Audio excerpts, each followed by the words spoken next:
Not as high as the other two Madonna albums that we discussed for me, but Hmm. still quality. I would slot this one as slightly my one of the three, with Like a Prayer just behind it, Hmm. and the Mm-hmm. the debut, while charming, um, definitely number three of three. Yeah. Yeah. All right. Okay. And now, Grace Jones, another female artist, Yeah. albeit another sex symbol in her own way, but in a very different way than Madonna, who kind of was redefining femininity, right? But in traditional ways, I think, but moving it to her own. Whereas Grace Jones is redefining it in a lot of different ways, right? Right. Like an Yes. androgynous way, a African way, and not just African, but like dark skinned view of beauty, right? Mm-hmm. Female beauty along the way, and then with music coming from a variety of different worlds. Yeah. So what'd you think about this one, Josh? I know we're Well, just plowing right into these I others and know. not giving background. I will give a little background on the album in a little bit, but I want to hear your Okay. take. Yeah. Well, this was my album of the week, and this album was such a pleasure to listen to. I found it completely, um, you know, enrapturing. I found that you know, I didn't know Grace Jones. Well, we did talk about that one music video, but I didn't know any of her music, and I've known her from kind of her film work and just kind of her like you know presence in the pop culture, I guess. But this album is a real kind of statement in terms of what you can do with like interesting like pop music and also like really exploring all the genres that you like and are influenced by. There's so much going on from track to track in this album in terms of um, being the genres that come up. You've got a reggae. Well, let's do a count. What genres can we together come Yes. up with? You said reggae, yes, for Yes, sure. reggae. I would say there's like a almost like French sounding or like bossa nova type of influence on some of these tracks, like on Libertango. I would say new wave would be an Yes. album that I would put in this. Yep. And what else? What would become like dance or Funky. techno, Yeah, like funk there's for sure. Yep. funk and like disco even. Hmm. Um, and the even some krautrock I wrote down might be an Hmm. influence in a song like Demolition Man. I feel like Hmm. that was good. And we always talk about covers and how those play in and people making a statement or how And successful this a was an cover is. interesting one. Yep. Yes, Use Me by Bill Withers, which was completely worked for me. I feel like she made it her own. She has such a power in her voice. She has a unique way of singing, but she also kind of has range. So at times she really kind of um, is front and center with her voice. Other times I feel like um, she's kind of like sing speaking, but other times she's like straight up singing in kind of like a really like delicate soulful way that really is effective. And Now, um, did you recognize Demolition Man as the song the Police would record later? no, I didn't Oh, you look did? at. Okay, got. Because I I was didn't. wondering which cover you'd go, because like Oh there's yeah. Use Me, and then Demolition Man's not a cover, but it was like a Police song that then they did themselves. Yeah. Yes, I listened to that song after I saw that it was a cover. But I only recognized the Bill Withers one at first. Um, but really, from track to track, you see a different kind of genre. She has a different approach to how she sings the song. Um, there is interesting percussion throughout all of this.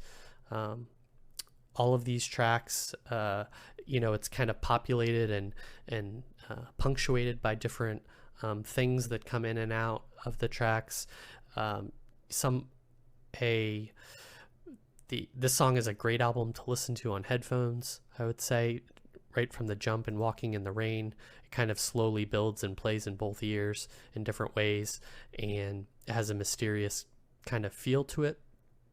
but then it transitions and pull up to the bumper that's like basically a funk disco track, and you're kind of in a different world at that point with her, and she's constantly like shape shifting on this album in a really fun way. I found the album very compelling to listen to, and whimsical in some ways, and just really, really captivating. And I also wanted to note that Nightclubbing, which is kind of the title track, was written by David Bowie and Iggy Pop. So you've got like a real pedigree there. That's all. No, that's a great. I was gonna say that's a cover too. Yeah. I didn't realize that was a cover at the time, and I didn't listen to the original. That came out before she released this one. Well, it's very hedonistic, and it's very Iggy Pop, very. It's like sleazy Iggy Pop, kind of. Yeah. Mm-hmm. Mm-hmm. There's kind of I guess the final thing I'll say is there's kind of like an archness to this track. There's some sort of, I don't know, like kind of restraint that she puts on the albums, but it's a really interesting album, and I just found it very fun to listen to, and just is my album of the night. So shout out to CTS fan Jeff, because Nightclubbing and just that era of Iggy Pop, it's one of his favorites. So I listened to Nightclubbing many times. Driving around with him with the Iggy Pop thing. Nice. So certainly that one pops out. I had never actually listened to this album.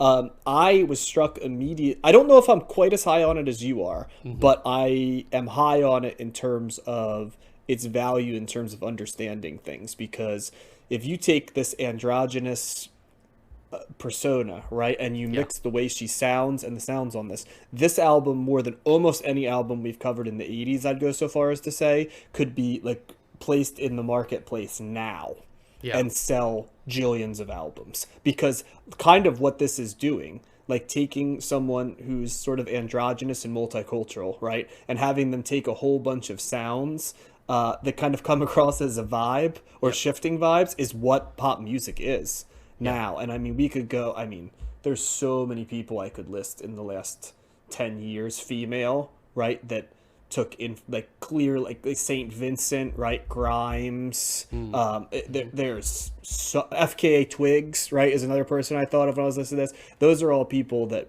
clearly owe a debt to what this sounds like. There were times where I was like, it's way on the head. The other person that came to mind immediately, both an image in terms of what it is, and I'll start by saying, I don't know if there is an album that I would go back and reappraise as differently as I would the Chelsea Girl album by Nico. Because as time has gone on, I've listened to that again. I've really grown to... at the time, I was negative on it. And, not as negative as you guys were, but pretty negative. I've come to really enjoy that album quite a bit. I think I just needed to see a little bit more of where pop or where music went, kind of, to kind of understand it more, and then it grew on me a little bit. And I see a lot of what's going on here as similar to, like, not sonically, but what that is. You got a beautiful woman, right, former model, who also is plugged into the scene, right, sings / speaks almost in a way that is like almost like a commentary over the... I heard it described... This is one of the few things... I try not to steal other people's words, but I did hear it described as like a commentary, right? And I think that's a good way to describe her singing.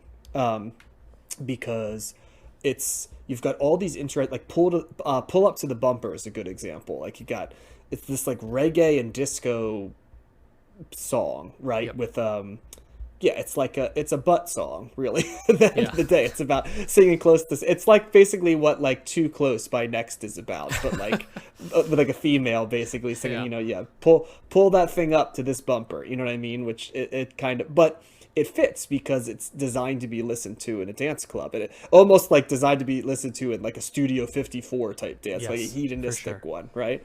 And that's why I'd say this album's pretty hedonistic in its own way. even, when you think of Bill Withers, you don't think of a guy singing this, but Use Me is kind of like as carnal as Bill Withers gets, right? And then you're Right. covering Iggy Pop, who, and Bowie's involved in that too, and in many ways, he was in that androgynous lane as much as anybody, right, in the 70s. So Yep. clearly a direct homage. And yeah, the thing that stood out to me about this is how good it sounded in Mm-hmm. the background. I think I almost wonder what this would have been like. All I could think of, it's not a negative because it worked with her voice, but I would have been really interested to hear this album sung by a variety of different styles. Like I would have loved to have heard this album sung by like Sade, right? Is someone that came to mind Mm-hmm. immediately on some of these songs. I'm like, I wonder what that would sound like. Interestingly, another person I would have been interested to hear sing on this album was Stevie Wonder. Is another person I thought would have been interesting singing over the top of it. It in many ways this does also remind me of a David Bowie album because it's shifting around. It's dance oriented at its core. It's it's accessible art rock Yeah. that also you can dance to. Is how I would describe this Yeah, album. that's a concise way to put it. Yeah, for sure. Yeah, that's kind of like my notes that I put to myself, and from that it really worked. I think the legacy though of this album is how much this sounds like 2023, which is the year in which we're recording this. That shocked me. I was like, wow, I did not know that there were albums in the early 80s that you could place full stop in the modern Right. context. I thought bits and pieces or influences, but this one, it's always, I called it the alien concept in other episodes, right? Like it just seems like certain people traveled in a different time space vortex Yes. to tell us what's coming down the road, but you didn't know till like 15 years later, and then it's like, oh shit, like listen to this. I have to remember that this was when it was, because you'd almost forget it was so revolutionary because it sounds like so much else, and then you realize, well, this is where it first came, and oh, by the way, it's probably 10 years ahead of when you expect to hear this. Yeah. So yeah, so that's sort of the lasting legacy of this album for me, is what a trendsetter does, and it is a very enjoyable listen. So definitely a thumbs up for me as well.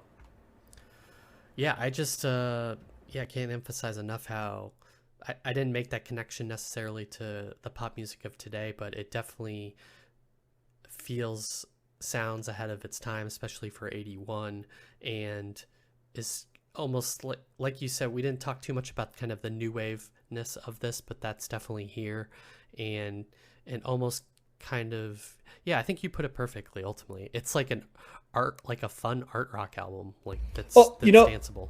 Yep. I gave a couple, but like you could see like Bjork on Yeah. this album. Yeah, there's just a lot of people, and that's just the sounds of the Right. album. We haven't even talked about sort of like Grace Jones as a visual complement, which Right. is like she's a fascinating, because she's definitively sexy, right, in her appeal, right, Mm-hmm. but like she's like half hyper feminine and half not at all. It's a very interesting mix, Yeah. stylistic. And then you threw in that she was wearing like high fashion and stuff Yes. and taking risks there. And then you have this other template altogether where you have this like very unique, striking person with also like striking clothes and striking choices, right? Who also photographs fascinatingly and's Mm-hmm. tall.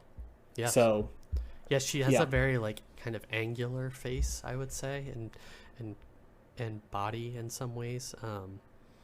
well, and those big cheekbones, Right. right? Like and Yeah. jawline, Yep. which you'd almost think of them as being like you've got these real feminine things like the long neck, right, and the Mm-hmm. stuff, but voluptuous, but also then these cheekbones and jaw, which are almost more traditionally masculine, right? So Mm-hmm. it's an interesting mix. Yeah.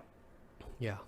Yeah, I think this is really like kind of a perfect reflection of who she is, as an artist, kind of like a presence ultimately. Yeah, absolutely. Um, yeah, a thumbs up for me on this one. I'm glad we covered this one. Yeah, me too. I, this was a great addition at the end because it does what this podcast was supposed to do, which is help us to understand the Hmm. past and the present and connections. And I feel if we hadn't covered this one, a piece would have been missed in some ways to modern pop. So Yeah, yeah. I love discoveries like this from the podcast. It really, the albums that come out of the blue and strike a chord are kind of like the best ones. Hmm. Absolutely. So that